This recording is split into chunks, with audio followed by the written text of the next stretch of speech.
Fala pessoal, estamos aqui para mais um vídeo. Meu nome é Arthur, eu sou analista de valores imobiliários e hoje a gente vai falar sobre a Zamp. Aí você me pergunta, que diabos é Zamp, Arthur? Que porcaria de empresa é essa? Calma pessoal, não é tão esquisito quanto parece.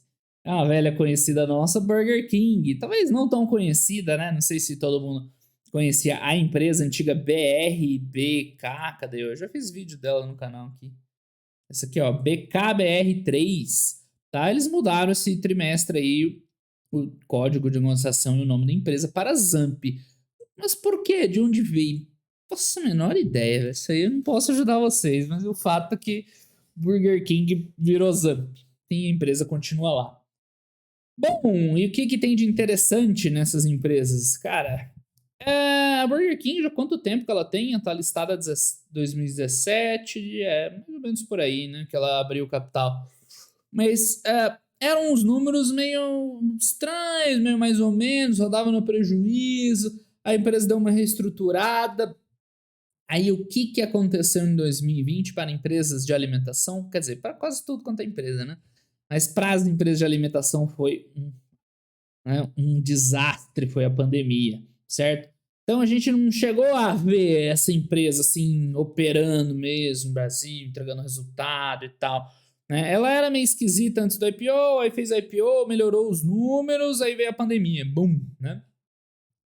Então, ela ficou muito tempo, muito mais tempo com resultado ruim do que bom, mas não quer dizer que seja uma empresa ruim, né? Só porque o time não foi favorável, uma empresa de 1,2 bilhão de reais. E o que está acontecendo, aí você vê, pô, prejuízo, mas esse último trimestre o resultado foi bom, tá? Então a empresa parece que está dando uma melhorada, né? Então, mas vamos com calma, sem empolguei, porque no quarto tri do ano passado ela já tinha dado uma melhorada, veio com lucro, mas esse ano, né, o EBITDA voltou a cair forte ao longo do ano.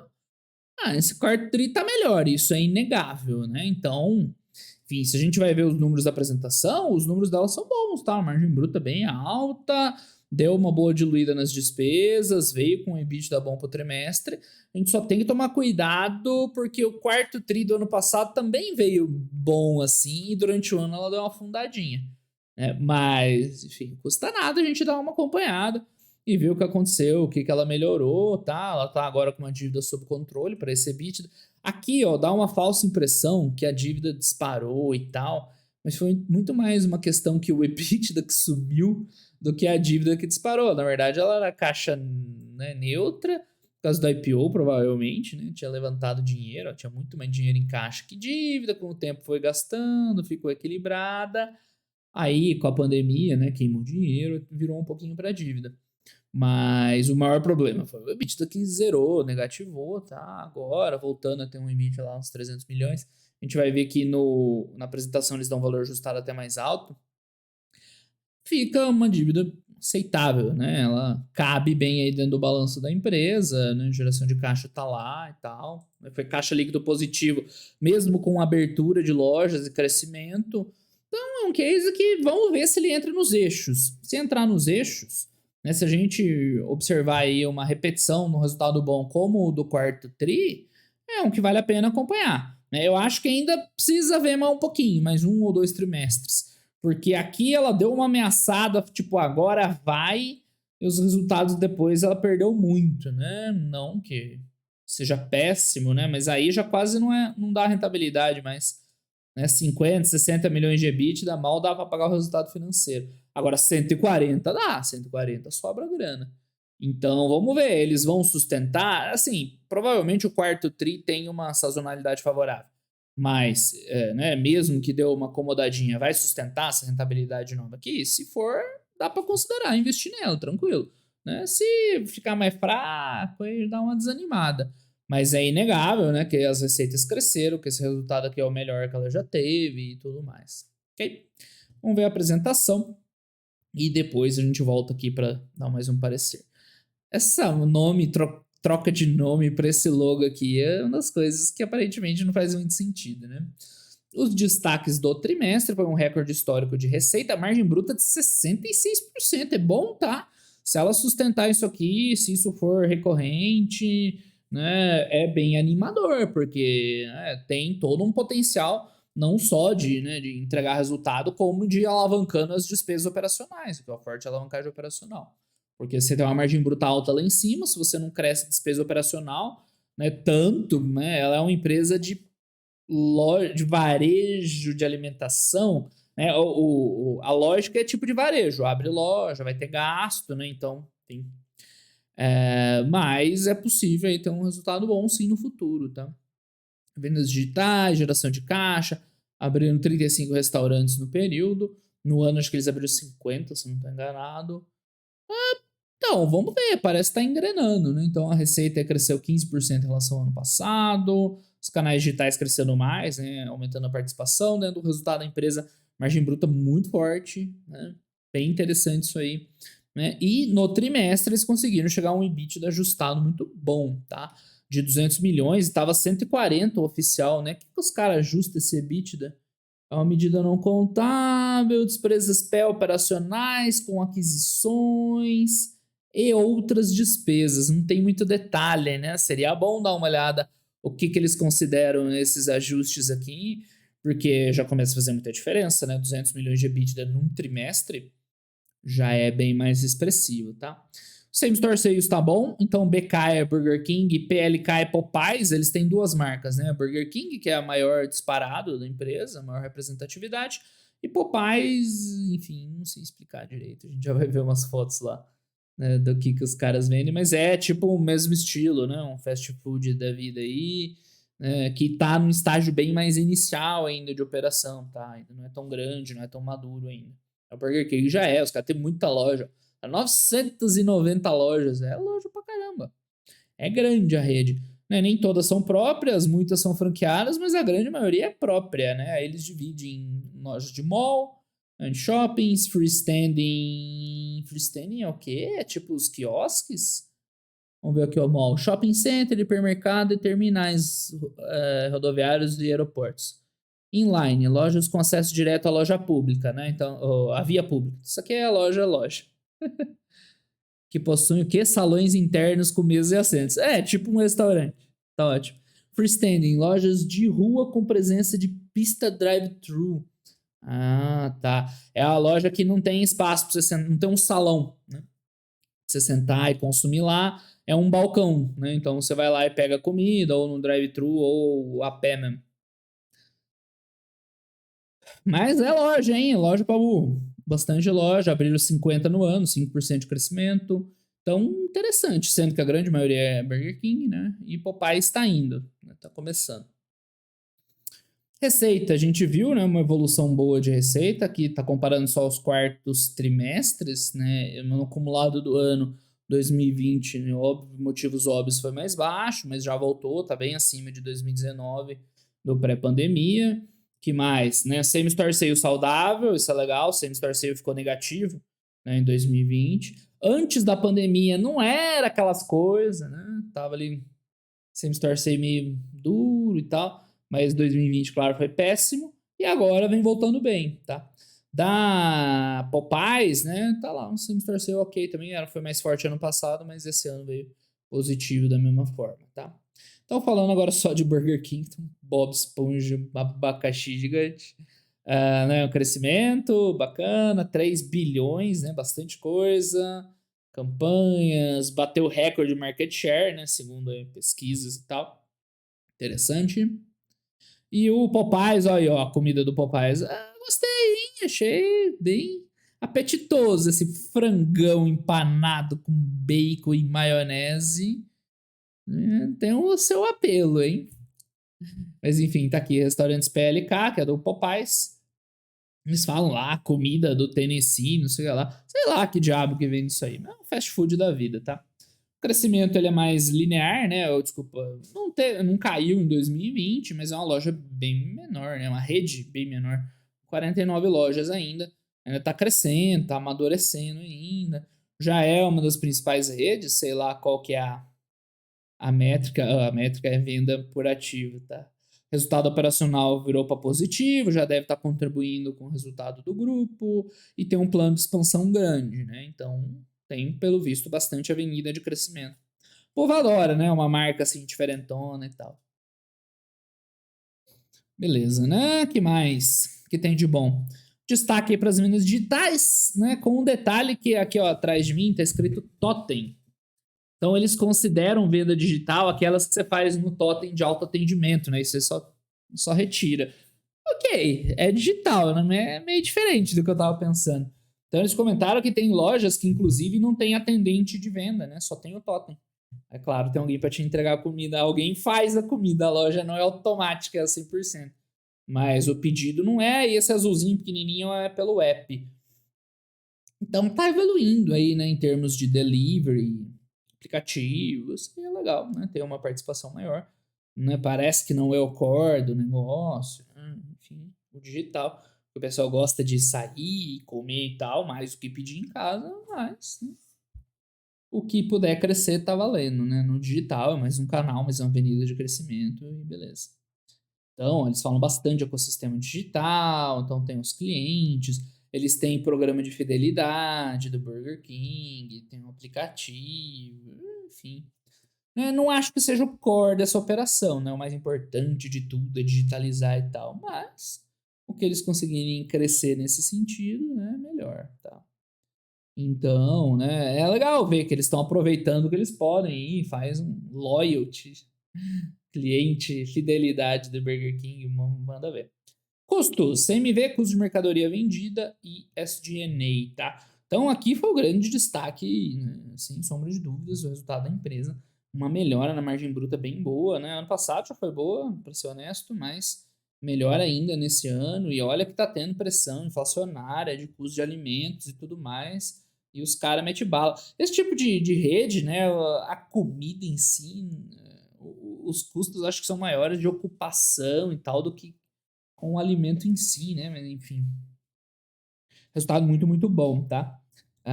Aqui você tem a visão proporcional com as despesas de venda. Ah, não, aqui é despesa de vendas. Despesa de vendas para esse tipo de business vai ser naturalmente alta, né? É uma das principais despesas, porque é a operação da loja e tudo mais. Né? Provavelmente deve entrar marketing aqui também, imagino eu. Não sei se o marketing vai entrar aqui em gerais administrativas ou aqui em vendas. Faz mais sentido entrar em vendas. Então, é das principais linhas. Você vê feito um trabalhinho ali, né, de diminuir um pouco, né, para gerar mais alavancagem operacional. Agora, essa aqui da direita, essa tem que reduzir o máximo possível, né? Gerais administrativas, quanto menor, melhor, sem sombra de dúvidas, né? Deu um leve aumentinho aqui, né? Eles comentaram alguma coisa aí de impairment de ativos e tal, mas né? Parece bom esse cenário aqui, com o crescimento de receita, parece muito bom. Tá? Alavancagem operacional, mesmo impacto de dissídio, não recorrentes e tudo mais. Por isso que o resultado melhorou tanto, né? Subiu as receitas e controlou as despesas. Consequentemente, o EBITDA ajustado na casa de 200 milhões. Eu só achei muito alto esse EBITDA ajustado frente ao EBITDA regular. Aqui eles também não explicam o que é. Mas tudo bem, tá? Tem que ficar de olho nisso. E aí, no acumulado do ano, o EBITDA ajustado bateria meio bi, né? 500 milhões. Aí já começa a ficar uma continha interessante, né? 500 milhões de EBITDA, a empresa vale 1 e pouco, tem uns 500 de dívida, né? Vale menos de 2 bi de EV. 500 milhões de EBITDA já começa a ficar legal, com plano de expansão de loja, crescimento. O CAPEX parece que foi bem suportado, né? Ela conseguiu abrir essas lojas com a geração de caixa operacional. Então, como a gente viu lá, né, o endividamento meio que né, tá sob controle, não tá aumentando. Mas só tem que ver de onde vem esse ajuste, né? O que os caras estão ajustando, mas já é uma margem legal, 15%, margem EBITDA, já dá para ser feliz, né? Lucro líquido já começa a aparecer também. Então, veremos. Acho que os principais pontos da Zamp é muito estranho, se esse resultado ele vai se manter ao longo do ano, ao longo de 2022, de 23, né? E não vai cair muito em relação ao quarto trimestre. Essa é a principal dúvida.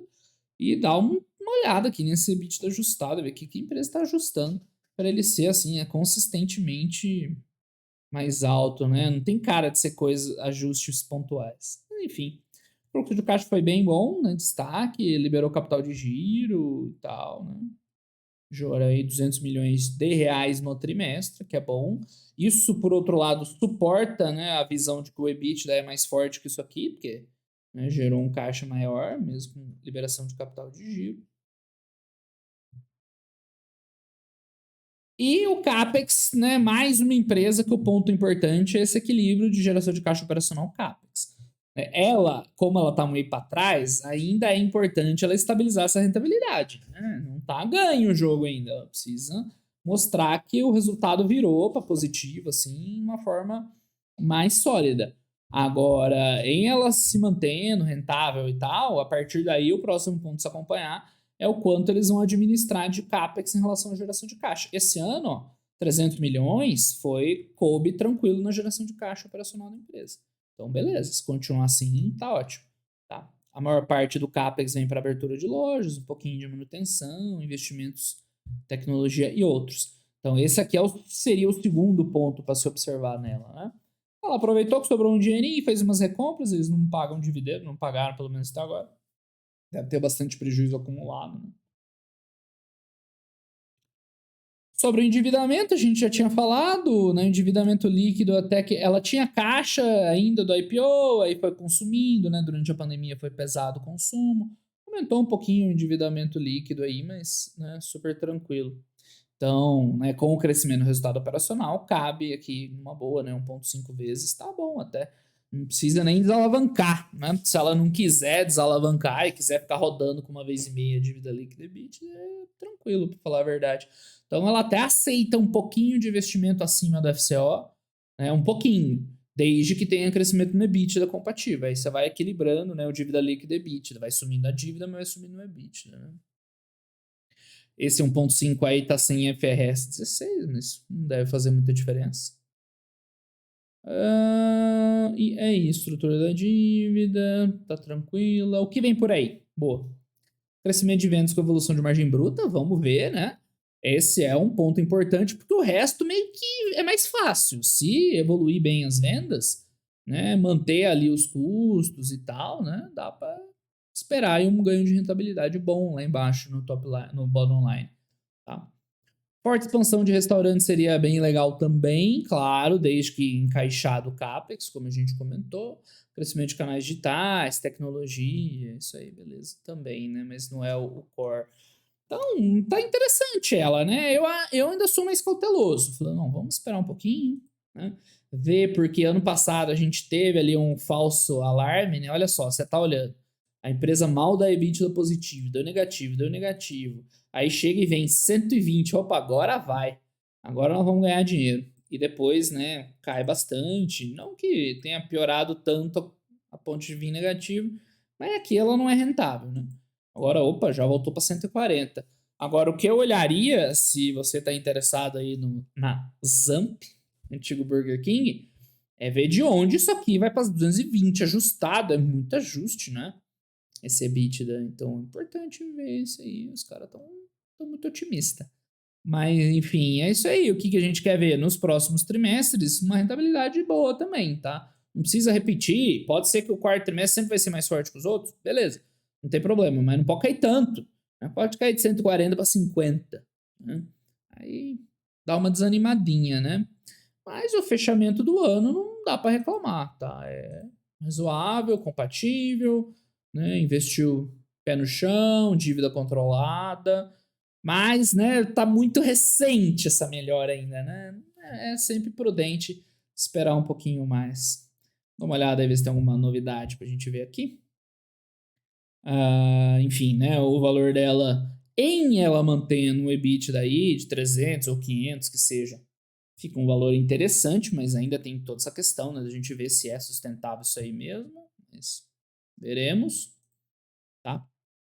Ela não está pagando dividendo, mas está recomprando. 4,5, bastante até. Por isso que aumentou a dívida, né? Porque o CAPEX foi mais ou menos em linha com o FCO, mas eles recompraram bastante até.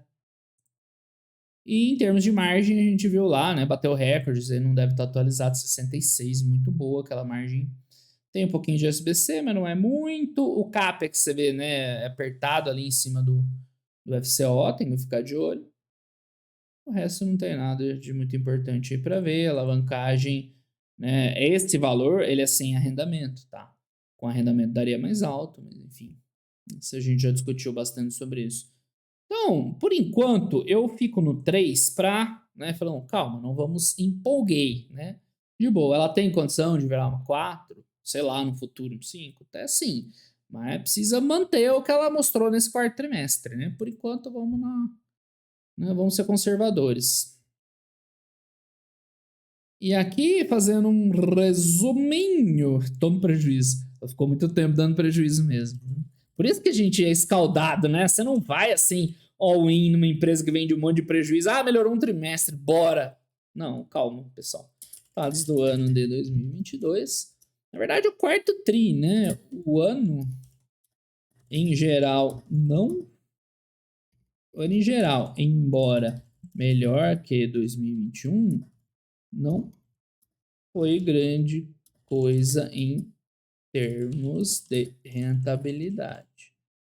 O que aconteceu foi que o quarto trimestre foi fora da curva, com excelentes margens e um ótimo resultado. A grande pergunta é, né? Veio para ficar? Não veio? Esse é o grande ponto, né? A geração de caixa no ano foi boa, sustentou o CAPEX e não aumentou significativamente a dívida. Por último, a empresa ainda fez uma boa recompra de ações. Bom, 5%, tá bom. Então, assim, foi bom, mas a gente tem medo, né? Eu tenho medinho, tenho um pouco de medinho. Se vier já um trimestre bom, já é um sinal excelente, tá? Não porque é um trimestre bom, mas é porque a dúvida nossa é essa. Se é só no quarto tri que ela ganha dinheiro, ou se ela consegue sustentar ao longo do ano. Se no primeiro trimestre já vem bom, quer dizer que tem tudo para vir bom ao longo do ano, né? Aí vem mais crescimento, vem mais abertura de loja, aí pode engatar um crescimento bom, né? Mas eu quero ver pelo menos lá um trimestre para dar uma, né? Para engrenar nela, né? Então, a Zamp, cara, Zamp é triste. A Zamp parece ter, né, finalmente melhorado depois da pandemia. Contudo, ainda é necessário confirmar se essa melhora vai se sustentar ao longo do ano ou se foi apenas um quarto trimestre excepcional. Excepcional nos dois sentidos, tanto de bom quanto de fora do normal, né? Dependendo do resultado, é possível considerar a empresa para investimento. Vai depender disso, basicamente. Vamos ver, né? Bastante atenção no próximo resultado dela, né? Vai dizer muita coisa sobre a empresa, se é para valer, se é para ficar, se essa margem bruta segura, né? Vamos dar uma olhada nesses ajustes. Mas esse quarto trimestre foi interessante, né? Chamou bastante atenção. Vamos ver se agora trocou de nome, deu uma, né? Deu umas resetadas no mercado, se agora a galera empolga com ela, né? Mas é isso, pessoal. É acompanhar a evolução de empresas, faz parte aí da nossa carreira como investidor. Beleza, pessoal? Então essa foi a Zamp, antiga Burger King. Um grande abraço aí para todo mundo e até os próximos vídeos. Valeu!